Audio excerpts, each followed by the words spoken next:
Hello, everyone. Welcome to IOM's webinar today, Strategy Outside of a Plan. We'll take just a few moments here as everybody is getting settled.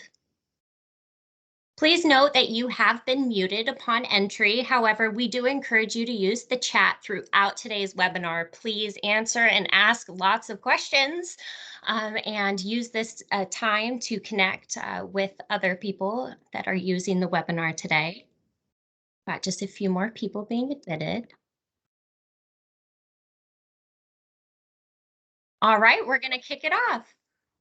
As I said earlier, welcome to Institute's webinar, Strategy Outside of a Plan. Today, we are joined by the CEO of Vista Cova and Institute faculty member, as well as a member of Institute's curriculum committee, Lowell Aplebaum. Well, thank you so much for your service to Institute and, of course, for taking your time to talk with us today. We really appreciate you being here. I'm so happy to be here with everyone. Good afternoon or good morning to everyone. Happy to be with you and happy to have an hour to talk about one of my favorite subjects, although I'm probably a governance geek, which is strategy, both within and without a plan. For some dialogue and for some interaction, we'll be using the chat primarily. We'll see about some other methodologies later. But maybe could everyone just say hi to each other in the chat and say where you're joining us from, so that hopefully as you share with each other some brilliant ideas along the way, you'll know who's sharing the ideas with you. And also, so if you are not connected yet, if these are faces and or names or chatters that you don't yet know, I'm happy to take all the awkward from you and say, if you hear someone say a great idea, please connect with them on LinkedIn, like during the session or right after, right? So that you can continue the conversation and so that you can continue having a discussion with them. From all over coming in, I love it. I was just in Houston 3 weeks ago. All right.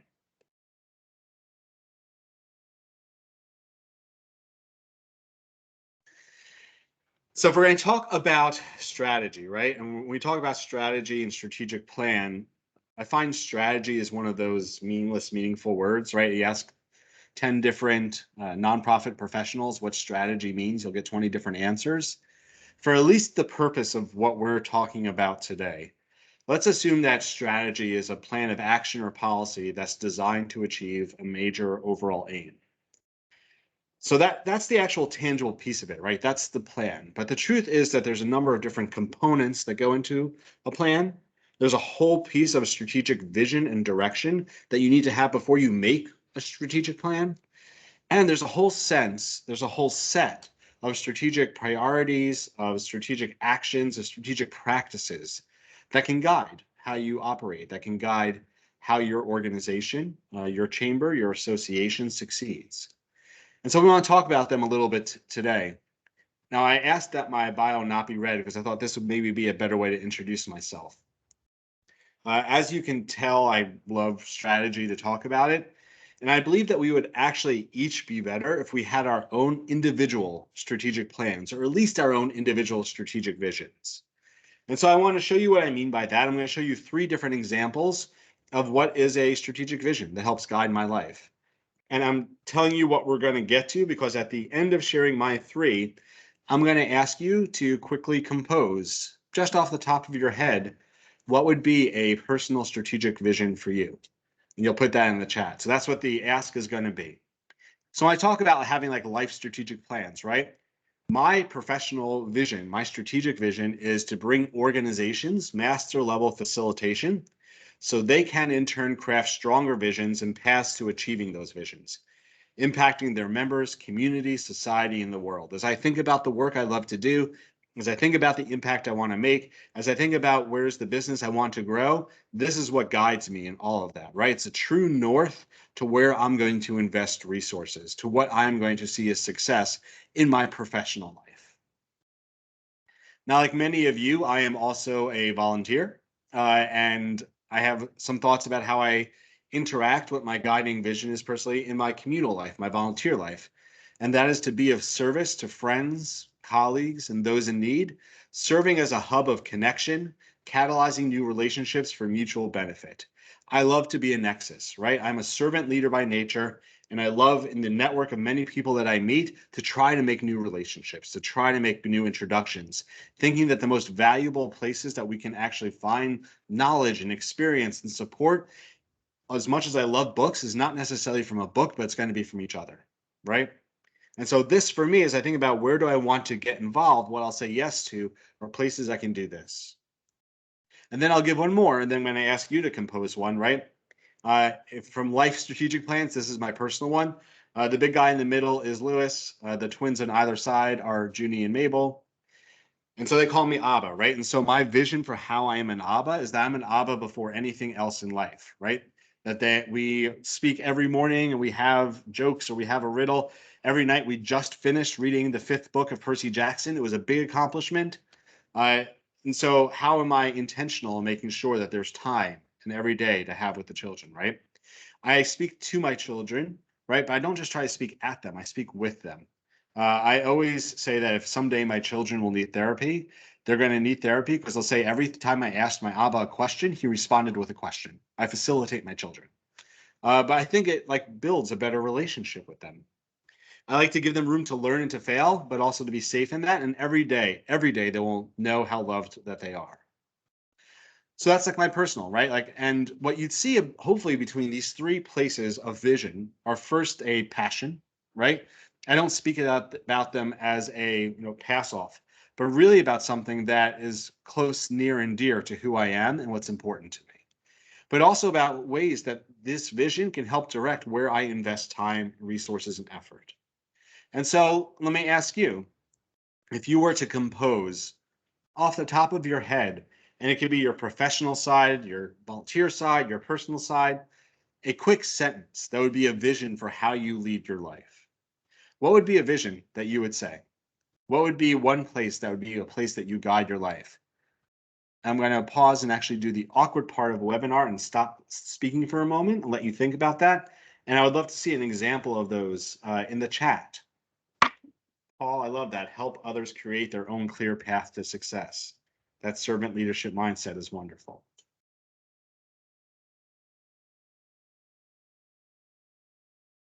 I'll get this ready as we do that.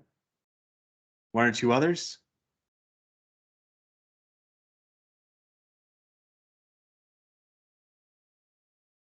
There we go. Take what I do at work and at home seriously, but not to take myself seriously. Robert, I think I may have to put mine up on a wall. Your name is missing, but executive director, who I think that now needs to just be your nickname, since clearly that's what we're calling you. You're welcome to borrow mine. Be a conduit for change. Oh, Patricia, that image, that feeling of a conduit. Here's what I'm saying is that any of the ones that you see in here, right? If your leaders look at the vision and mission on your site, right, and they don't feel the same way that you feel when you read your own, right? If they are not drawn to guiding the organization to what that is saying, then there's a strategic gap in the potential for your chamber, for your organization, right? They need to feel passionate about that. So what I want to try to do today in our time together is to talk a little bit about what are the sort of the component places where strategy can play a part in an organization. We're going to start at a really brief place of the benefits deficits of a strategic plan, and I'm going to run you through as quick as possible, like what are actually the components I see most often in them. I'm doing that quickly because the point of today's session isn't the plan, but it's a good foundational basis. And in terms of like taking notes, I sent the slides over. This will be available for a year. So if you don't write quickly and there's things you want to capture, you'll have access after.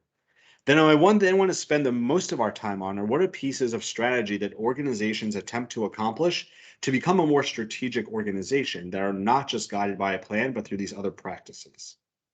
So let's start with the actual place of benefit and deficit of strategy, right? Why do we actually need to invest time and resources to have strategy for our organization? Well, the benefit of having a shared vision and mission is that therefore the leadership can collectively understand what they're trying to achieve when they make resource investment decisions, right? And the vision and mission just sits on the wall or sits on the screen, and it's not something that has been crafted, spoken, and is fluent in, then it's a nice placeholder, but it isn't a living, breathing part that helps guide the organization. Strategy can make sure that happens, right? A good strategy can also give you consensus definitions of success, right? What exactly do we mean is success? What are our KPIs? What are our metrics? And so that hopefully helps move us forward as well. Strategy can also help us target resource allocation. So if this is what we want to achieve, where are we going to put our resources? And that being not just a shoot by the hip, right? But actually intention between where we put our time, our treasure, our talent to move the organization forward. Strategy is a great tool to communicate intended focus and impact, right? Are you leveraging your strategy so that it's actually a communications vehicle, one of direction, as well as an invitation to involvement? And a well-formed strategy can actually help provide historical context to why you are where you are and where you're trying to go. So some of the good parts about strategy, right? In terms of investing time and resources, there's deficits, right? As soon as you craft and codify a strategy, it's a moment in time. And we know these are times of change, right? And so what is the usefulness, if you will, right? Like how long will that strategy last you? Organizations don't always do a great job that those who author the strategy become the owners of the strategy, if you will, right? They feel ownership. But as you think about when you have new board members come on, how much do they feel if they weren't in that session? Do they have voice in that strategy? And where can we do a better job of helping them have ownership, right? There's also this idea that strategy crafted by the leaders, how much is the voice of actually your members or your community a part of that? Well, it's always interesting that we gather together, right, local leaders who in their day jobs may have nothing to do with nonprofit management and expect them in a 1.5 day retreat to all of a sudden be absolute experts in crafting strategic direction for a nonprofit, right? And so we have those that are well-intentioned, passionate about the organization, committed to the organization, but perhaps not the greatest at expertise in the process of creating strategy do it. And then as you think about the many stakeholders in your committee, a strategy is something that's created for them or with them, which is a key delineating point of its success usually. So just giving sort of the good and the bad as we think about it, I often get asked how often should we be doing strategic planning? Once upon a time, 10 years ago, I'd say the over under was like every 5 years. It moved to every 3 years. What I really see organizations have now, we'll talk about this a little bit, is there's a plan, but the plan is really a set of direction and goals. And everything that comes underneath that of how we're going to do it becomes a separate operations plan so that if disruption happens societally, within your community, within an industry, right? The disruption that happens there may shift the operations, but by and large, where you're headed, right? The goals, the vision, usually can still stay steady as she goes. And so frequency there is shifted. So what we're going to do is do a quick run through of what the components are of a plan. And what I will say is I want you to keep count on how many of these do you have in your strategy. The goal isn't to necessarily have them all. The right size strategy has to be right for the right size organization. But I'm curious at the end, I want to ask you to put in the chat, how many of these are part of your strategy? Let's see where we all fall out. Often I'll see in a strategy, first a statement of history, right? Here's where we came from. Here's why we're doing strategy now. Here's what's going on. The idea that we don't need this because instead board members are going to read past board minutes. You show me the board member who reads the past 4 years of board minutes and the ones that do to get anything salient out of it, right? Instead, some brief stage setting of history at this moment in time can really help align an organization to why it's doing a strategic initiative. Next comes this concept of vision, right? And that's before we get to vision mission, right? We're talking about what is the ideal future we want to see. And with the groups at least I work with, right, the idea that I bring to the table is we need to hear everyone's voice, but it's not about singular, it's about a collective voice. And so I use a methodology of additive listening, which if you've never used it before, the idea is you lead them through an exercise of visioning their own individual picture of what organizational success looks like if your organization is not just surviving but thriving 3 years hence, right? They write what that list, that images look like with all of the descriptors, and you can go around. And everyone shares their list of descriptors, and everyone else isn't just passively listening, right? In additive listening, they're continuing to add to their own vision sheets when they hear something that they wish had been on there. And they're indicating when they have things on their vision sheets that overlap with someone else said. So in that way, what you're able to collect out of that is a stronger group vision. If you start with this, then everything else you build, whether it's in your plan throughout the year, should be directed towards this group vision of the future. That is the organization you are trying to create.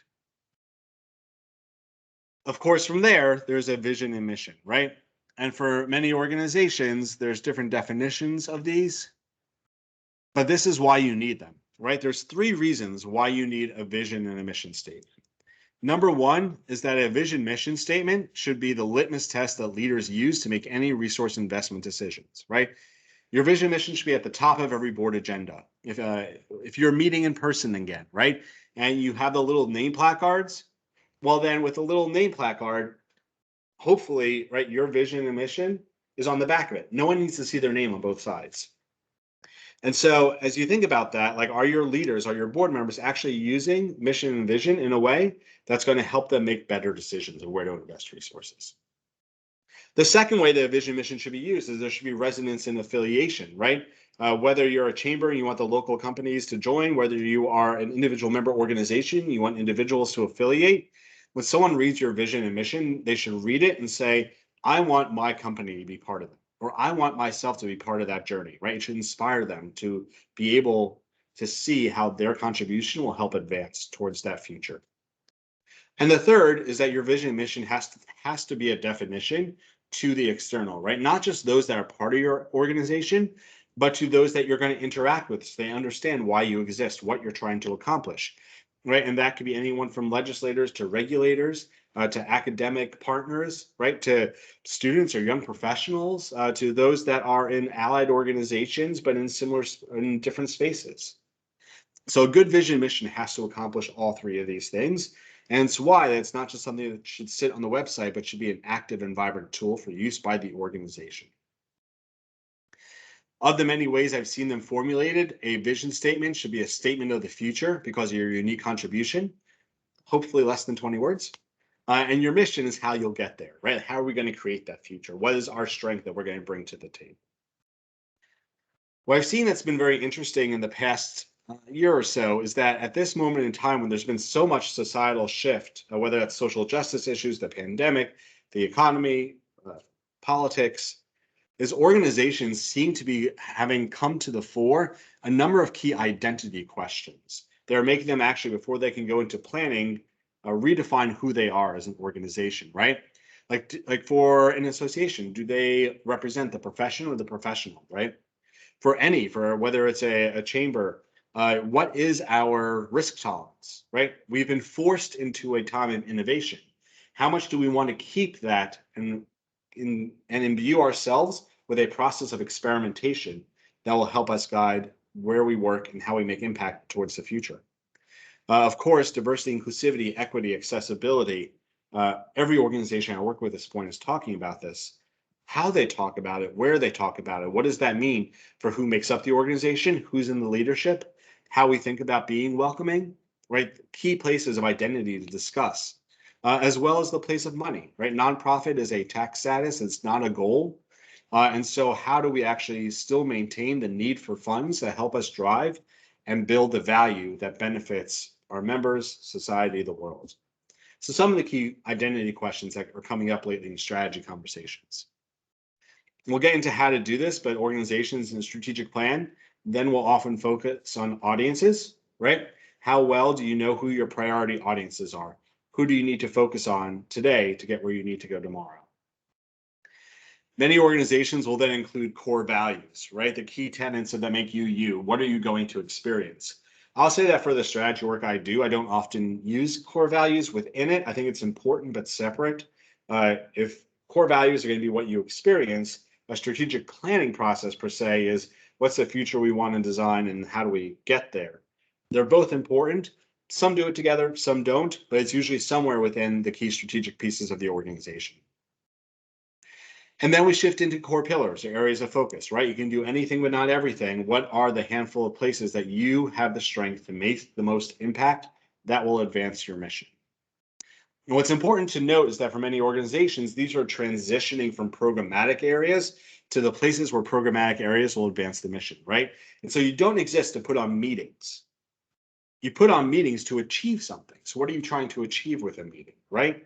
You don't exist for advocacy. You exist to be the voice of something, right? To be able to represent something. What is that? And those should be your core pillars, your core areas of focus. Within there, organizations will then craft success statements, right? What does the success look like in these core pillar areas if we were 3 years hence? And then hopefully some strategies, like paths to achievement. What are the big, broad places that we're going to invest effort to advance these things? If you pause there, you don't craft anything else, but like that's the core of the strategy you create. What you have there is a unifying vision, direction, and strategy that doesn't get into the details of all the tactics and the KPIs of what you're going to do. But with that, you could share that with, let's say, your committees and say, where do you see your work helping to advance this vision, direction, strategy? You could share that with allied partners and say, where do you see your work helping to contribute towards this? So at this level, right, strategy is a unifying tool that could bring together all allies for your organization to advance towards a better and greater tomorrow. Of course, after that, as you continue to dive down from that place, you'll want to build some 12-month milestones to measure, like what are we trying to achieve?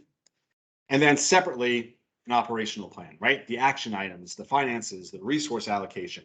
An operational plan is not a strategic plan. It should be something separate, right? But it should be the means by which you're able to demonstrate where you're investing resources and what success looks like in measure. As I said, a really quick run through, but if these are sort of the core pieces of a strategic plan, the history, the vision with the mission, the core audiences, the pillars, success statements, strategy, near-term results, and even an operational plan. You know, what I would love for you to put in the chat, if you will, is maybe how many of these you have, but also perhaps if you want to put in the chat, are there any of these elements that you don't have that you think would help guide your organization if you did? Right, as you heard that run through, is there anything that popped to you that said either we don't have that, or if we have that, we should be thinking about that differently? And if you're able to reflect that back in the chat, I bet everyone's able to help learn from each other a little bit as well.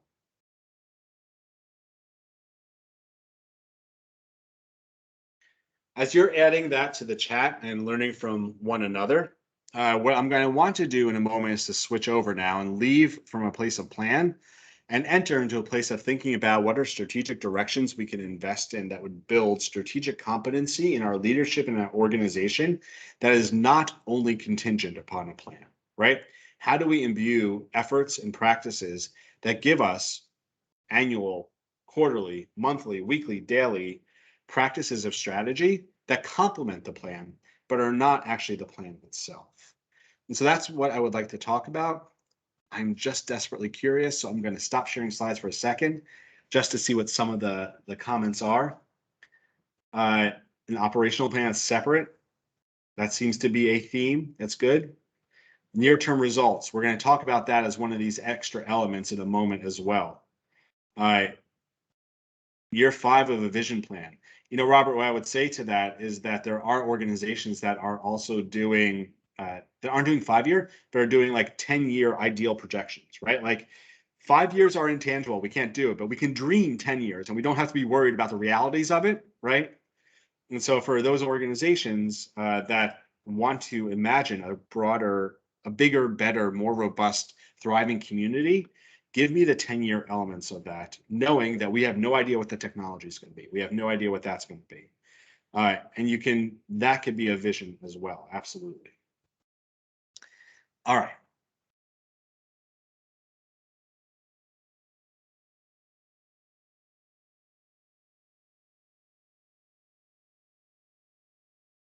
Christine Kennedy, you are on my screen. Can you give me a thumbs up if you're seeing the slides?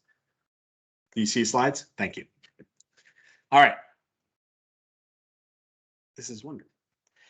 All right, so one piece, one way to have strategy outside the plan is there are more and more organizations that are having a plan ahead team. The concept here is that over the past 18 months, boards have had to shift into basically being crisis response leadership entities, right? Really having to have more of their finger on the pulse of what's happening, how are we going to respond to it, how are we going to communicate about it, how are we going to be the voice and the face and the listening pieces of it. What gets sacrificed in that moment is the key role you need them to be playing in terms of looking to the future. And so some organizations have actually crafted a plan ahead team, right? Here, what you're going to look to do is to say, within our organization, within our chapter, within our chamber, within our association, who are the people that are really good at foresight, right? If I think about the people that are really good at thinking ahead, who are they? Let's form them into a task force, and let's make sure they're immersed with where the organization is today. And then their only role is to be thinking about what are the disruptors we see coming tomorrow, and then to develop for each of those disruptors, what are 2 or 3 scenarios the organization should think about playing out, right? What is the way in terms of those scenarios that the organization, in terms of like the direction the organization would take, where would it have to invest? What would be the risk? And then what are, against those potential scenarios of danger, what would be more aggressive experimentation? And then ideally, they set trigger points, right? And we think you're going to have to enact this if this piece happens. The idea here is that what this group can do, a plan ahead team, is to say, okay, right, if there's this impact in the economy coming, right, if there's this environmental shift coming, from what we see happening in the world of DE&I coming, here's 2 or 3 options as we think about the next 12 to 18 months, right? The organization should think about their options so that if there comes, right, a key litmus test moment, a key transformational moment when the board has to act, it has ready at its hands potential scenarios, right, that it could then go down. This is really a shift from strategy planning to scenario planning, which more and more organizations are trying to adapt to and adopt.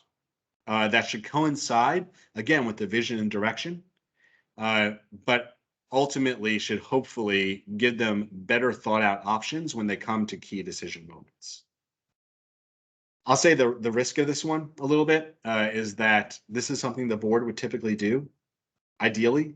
And so from a culture perspective, it has to be posited in a way that a plan ahead team is not deciding the future of the organization. But a plan ahead team is instead providing the board with better options, much like any committee will, to think about what exactly would be the future of the organization. So let's talk for a moment about listening as a board competency, right? As we think about where to be strategic throughout the year, of the many roles and responsibilities that a board needs to take on, and frankly, we could talk about how those have shifted as well. Probably the one that has come to the fore more than any other during the past 18 months, and hopefully is not going anywhere, is the key role they need to play in being master listeners. Board members that come to the table only with their own perspective, only with their own limited networks, come to the table not able to fully represent the broader membership they're supposed to represent, and certainly not coming to the table with the full perspective of what's going on in the larger community because they only know what they know, right? And so if we want to think about how we help them with that, then how do we invest in developing listening as a board competency? And so I'm going to try to throw out to give you like a few questions to take back. And so one question I'll give you to take back is that one. If you spoke to your leadership and said, what would be avenues of insight that would help you have better, broader perspectives on a regular basis of what's transpiring in our community, how do we help you listen better? How could you help them? As I look across organizations that embrace that, I mean, here's just some ideas. Certainly don't have to be these. Organizations that have annual membership dues, many of them will do at 6 months. Granted, we're all over-surveyed out at this point, right? You go to get gas, you get a survey about how is your gas pumping experience. Like, we all have too many surveys that happen at this point. But if they're really to the point, and hopefully that the members care, a 6-month member survey that's 3 questions long, right? Where are we knocking out of the park? Where are we coming up short? What's one thing we can do to improve the member experience? For many organizations, renewal starts at 9 months, right? That gives you 3 months to fix something before they get to renew. It also, by every member getting that in a very short and concise way, it gives you some finger on the pulse of what's happening in the space and with your members. The second is there are organizations that will conduct random monthly calls to a handful of members, right?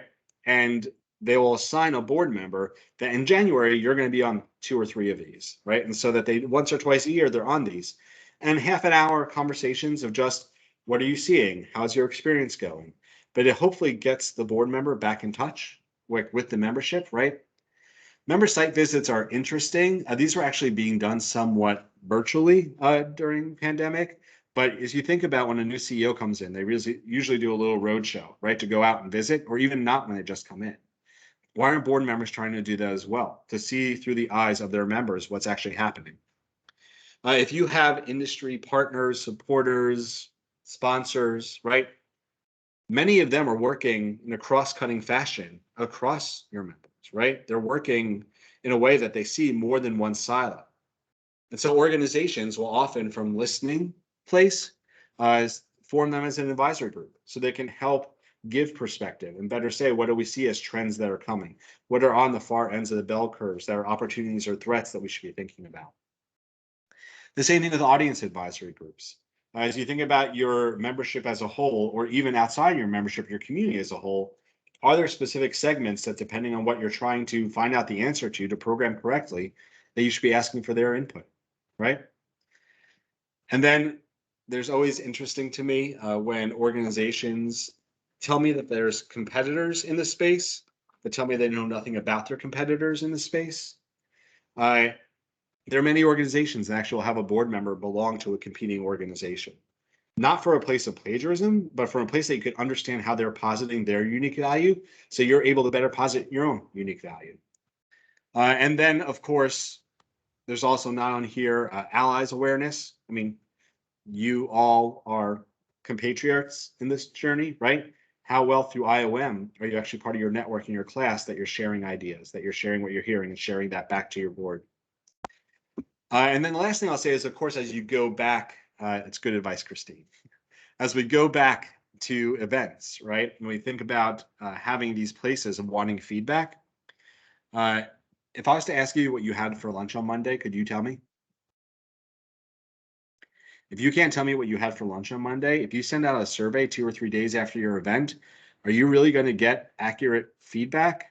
Are you going to get what the experience was or what the memory of the experience was, right? And so if you are looking as listening as a board competency to involve other ways of feedback that are directly corollary to the programming that you do, it should be in tandem with that programming.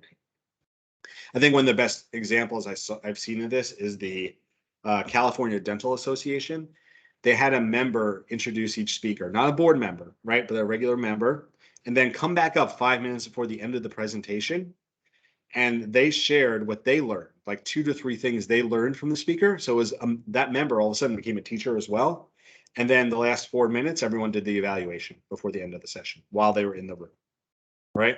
So they structured in that live feedback time to get better reflection.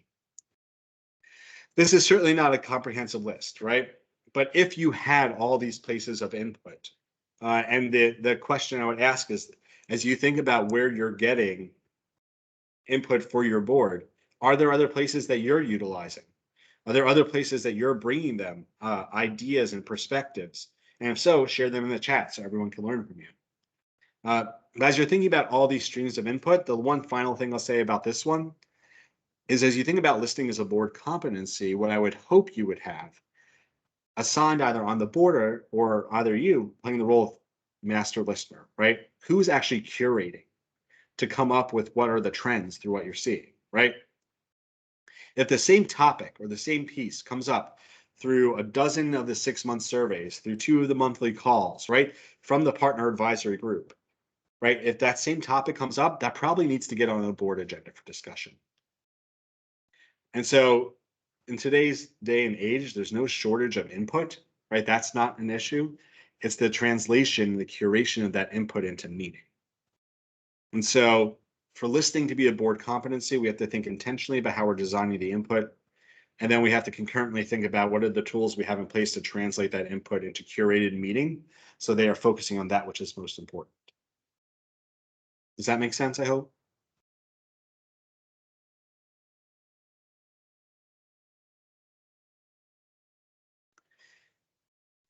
The one last thing I would say about it is this. We've reached a day and a time when we've all functioned over virtual board meetings, right, for at least a little while. And there are pieces throughout this I hope we don't lose as we go back to more in-person things. One of them is that if you have somebody who is a subject matter expert in a key topic of priority on a board agenda, invite them to join a board meeting for 7 minutes on Zoom and teach the board, right? That's also being a master listener. We have now the opportunity, right, to bring in subject matter experts directly to governance, right-sized to the right topic in a way that's a lot more acceptable than was perhaps pre-pandemic when everything had to be in person. So as you think about that as a resource, I hope that's not something that you lose as you think about going back.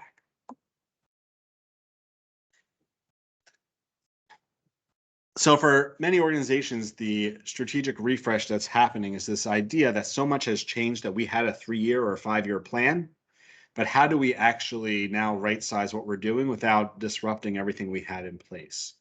And so there are organizations that are looking to have a quick strategy refresh, right?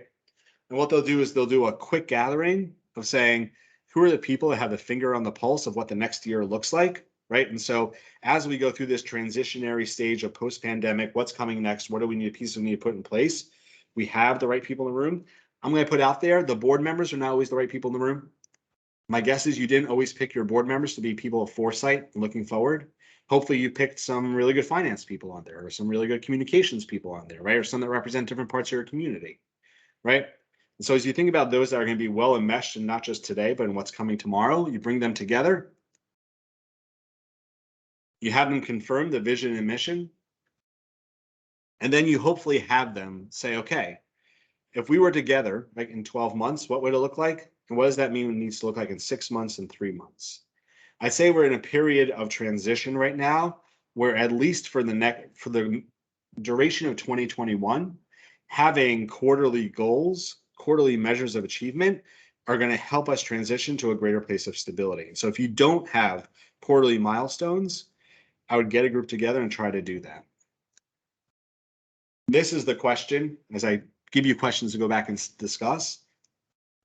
Time after time, I find this is a powerful question to put on a board agenda. It can refocus a board on a right discussion, right? 12 months from now, what do we want our members to say about our organization? Right? It's hard to project, but if you enter into it from a place of reflection, right? What do we want to be reflected as having done, having said, having accomplished, having invested in? There's usually a different accessibility to that conversation that can help them focus. So that's another place to think about investing in strategy. All right, so let's shift to a place of audiences. As we're thinking about different ways to engage in strategy that's outside of a plan, one of those are around the concept of audiences, right? Remembering not just why you exist and what you do, but who you're doing it for and who has to be a priority in there. So here's what you hopefully can do. If you can gather your leaders together, what I want you to do is to buy them coffee or a meal, but have them first come up with a universal list of all audiences in your organization sphere, right? Who are all the audiences? Maybe that's by demographic. Maybe that's by company size. Maybe that's by generation. Maybe that's audiences by budget size, right? All the different ways.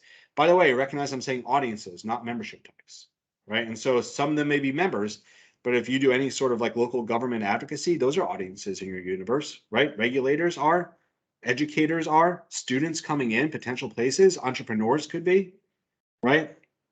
Other organizations, other chambers, the US Chamber itself. Come up with a comprehensive list of all the audiences. This can do a number of things, just having that to start. Number one, anytime you put on a new program, you can pull out that list as a resource and say, who are we putting this on for? Which audiences are a priority for what we're about to do, right? Two, that list can serve as a great tool for new board members coming in where you could share it with them and say, this is who we think's in our universe. Who would you add? Who did we miss? Or who do you think's not on here anymore? So it can actually be a good tool for part of a board orientation process to have them have some voice in this part of the strategy. Once you have that universal list, you then have your board do the fun but hard job of what they're supposed to do, which is you can prioritize any audience, but not every audience. Who does the organization need to know better in the next 12 months? in order to get where it needs to be 3 years from now, right? Who are those specific audiences that you need to better understand their needs, their priorities, how they're consuming information, why they're involved, what would get them involved, what their resources are, right? That if you can focus on a handful of audiences, right, that are a priority, which of those that if you understood better, the organization can refine its output better based on that, and you would hopefully advance towards the vision future you want to see.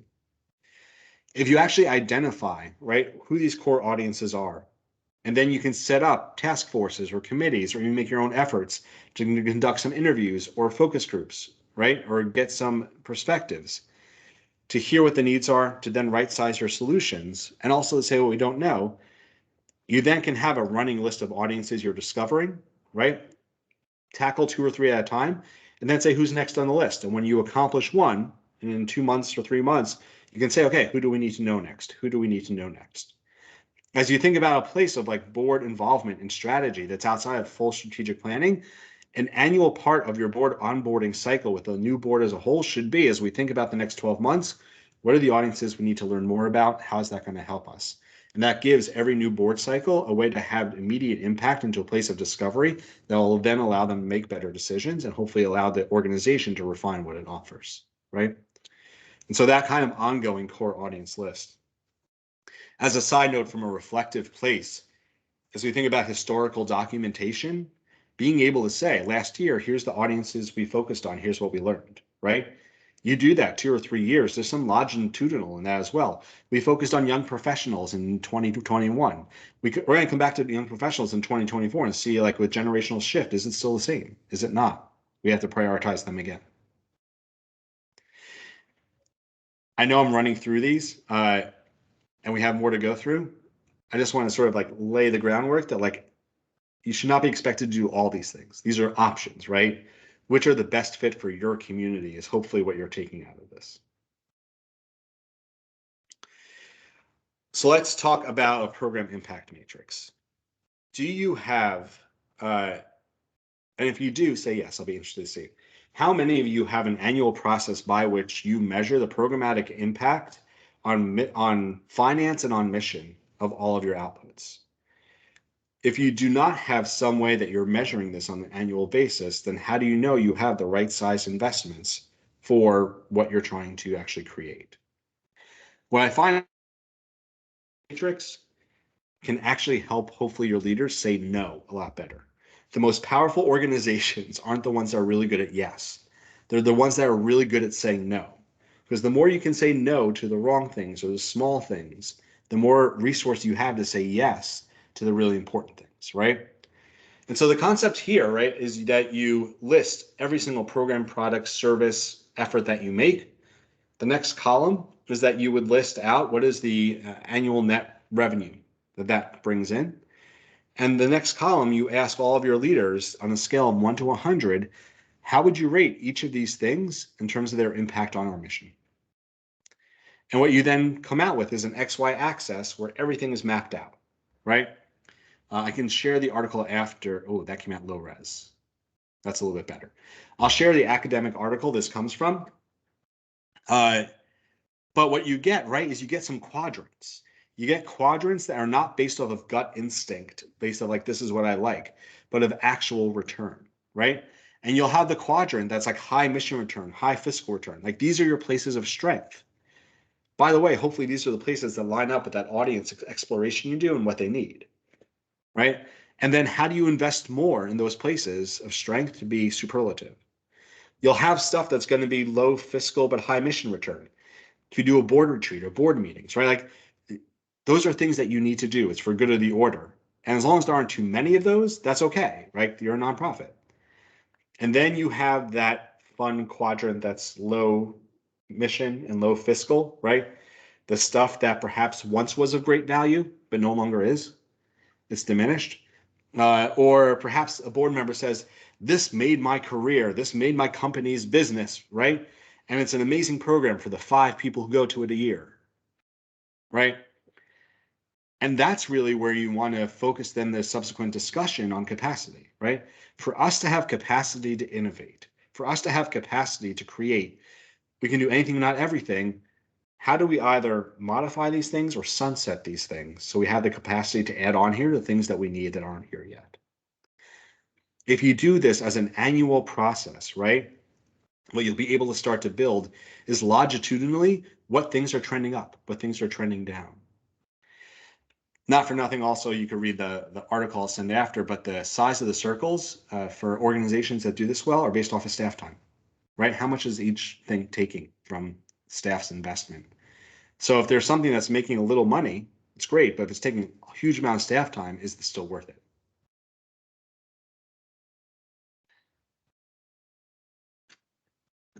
How are we doing? 2:45. All right, let's go through one or two more.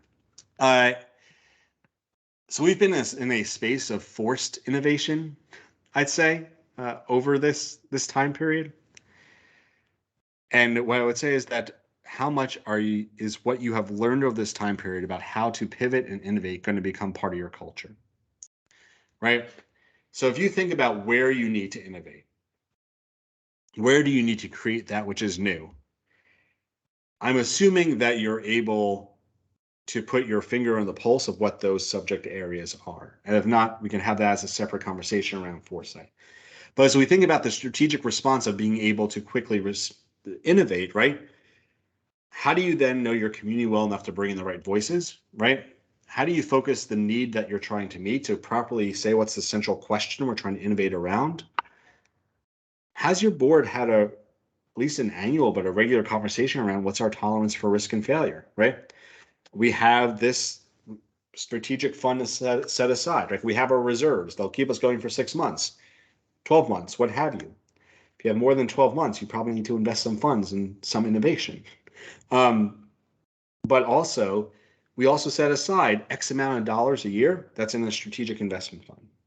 And that strategic investment fund is going to say, if we have a great idea of innovation, this is money that we feel comfortable investing in, piloting, and if we lose, it's okay, right? Is there some regular place of a placeholder that they'll be comfortable with? Hopefully, innovation means that you also have curiosity and learning in your organization, and that you learn from your processes. Smart organizations right now are taking time with their board to say, what did we learn over the past 14, 16 months in ways we can operate, in ways we should operate, in ways that we've actually functioned better, that those changed practices we don't lose as we shift back to in-person, as we shift back to being with each other.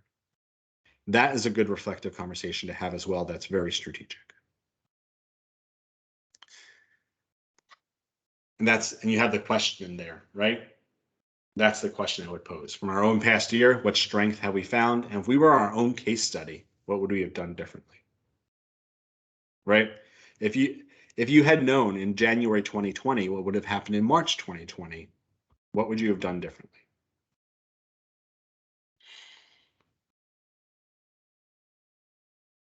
Okay, let's do one more. So I want to talk for a moment. This bridges a little bit into governance, but in terms of the able to properly affect strategy, I think it's an important bridge, which is building board relationships, right? And specifically, I'm talking here about the relationship between staff and especially the executive and the board. We know during any cycle of board leadership that relationships ebb and flow, right? And so a priority has to be for a chief staff officer, right, to give priority to what the relationship strengths are with each board member in partnership and communications. And so for many who are frankly just trying to keep the oars moving in the right direction, some sort of like relationship measurement and maintenance can take a back seat. So imagine, if you will, you had on your wall, if you're in the executive role, right? Or even if you're not in the executive role, but you're in a staff role that you work with volunteers, you have on your wall like one of those dry erase calendars, right? But instead of the months of a calendar, you had different board members in each of those boxes. And besides the things in those boxes, like what are their kids' names, what do they like to eat, like, the stuff that could, in a check-in, help you access who they are in a little bit more of a personal way. Smart CEOs are once a month saying, if I was going to rate my relationship with this board member at this moment on a scale of 1 to 10, what would I rate it at? right? How would I say the health of our relationship is? And those that are high, you're solid on. Those that are low, you probably need to set up some sort of coffee date with. And not for nothing, board members where you have a relationship of like a 4 or 5 for 2 or 3 months in a row, it's probably time to invest a little bit, right? But the idea of investing in building board relationships is also somewhere that is strategic in nature, because the better partnership that exists between a chief staff officer and their officers and their board, the more effective a strategy is going to be able to be and how it's implemented. All right, so here's what I would like to do. I will get the article in the program impact matrix, but I'm not going to share it until we come back from a breakout group. So we're going to go to a breakout group, and for 5 minutes, 5-6 minutes, that's it. And just in 5-6 minutes, I've given you, if you will, like maybe not a dozen, but a lot of different places to think about building strategy within a plan and outside of a plan. And my hope is in the breakout group to just share with each other, like, what's one place that I think we could start, right? What's one place that I think that this would make an impact on my organization? And if someone else has the same place, that the two of you can connect to actually talk afterwards and say, how are we doing this? I recognize I've been forewarned that sometimes breakout groups mean that you disappear. And so you only get the link to the article if you come back. So let's go to a breakout group. We'll come back 3 minutes before the end. I'll share the article and then I'll wrap up the session. What's one thing that you're taking away from what we've done today? Thank you so much. You all now have the ability to unmute yourself and to turn your cameras on as well. When you are in the breakout room, please make sure that you do mute yourself when you are brought back here to the main screen. Thank you.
All right, welcome back, everybody. I hope that you had a good discussion, at least some places to start. As promised, let me get the chat back open. There is a link in the chat to an article around the kind of matrix we discussed. And I'll just finish up in this last minute, just one or two quick thoughts. First is that if you enter into a process of thinking about how do we better align strategy to where we need to go, recognize that just as you do that with a regular process, many organizations right now are trying to right-size their governance structures in the same way, right? If your governance is chosen by nepotism or by who knows who, right? If it feels like it's not transparent, these are issues that seem to be coming out of this moment of time and transition. And so there may be some governance work there to do as well. Ultimately, a strategic plan should seed strength and unity. And if a strategic plan is divisive, boring, or does not helpful, then you have the wrong strategy, right? Don't force yourself to use a strategy that doesn't inspire and doesn't guide in the right direction. The tactics are going to change. The KPIs, the measurements are going to change. Your strategic focus should be your constant, right? Where are we headed? Where are we have a true north? What is our compass? Recognize that some come to the table more well-versed in strategy. Some you have to grow. We could do a whole session on what is the difference between board orientation, refresh, and onboarding. What I will say is that doing a single 2 to 3 hour, let's open their brain, heads up, cram as much in their brains as we can and close them up, may not be the best way to nurture our leaders to the place we want them to be. And so there's probably some good design work to do there as well. We are still in this moment coming out of 2020 of malleability, right? Things are not yet set. There's still the latitude to recognize what has changed and to try to still bend and shape to what is possible. That's not going to be forever. There's going to be new patterns that form, and then people are going to start doing things because it's the way that they do them. So do not miss the opportunity of this moment of malleability to shape the future you want to see. And then I'll just end with this, which is, it's been a year, huh? Give yourself, give your organization, give your leaders a little space and grace. This is not about the pursuit of perfection, right? This is about hopefully working together collaboratively to build better. There's not an end to that, right? There's not somewhere that is not going to be a finish line. And so there'll be hiccups along the way. That's okay. Be kind and give yourself a little forgiveness and space and grace. I went a minute over, so I'll stop. But certainly feel free to connect with me on LinkedIn. If we haven't met yet in an IOM course, maybe we will, hopefully sometime soon in the future. But I hope that somewhere in here, there has been a helpful piece that you'll be able to take back to your organization and that you'll be able to think about how are we able to operate in a more strategic capacity going forward.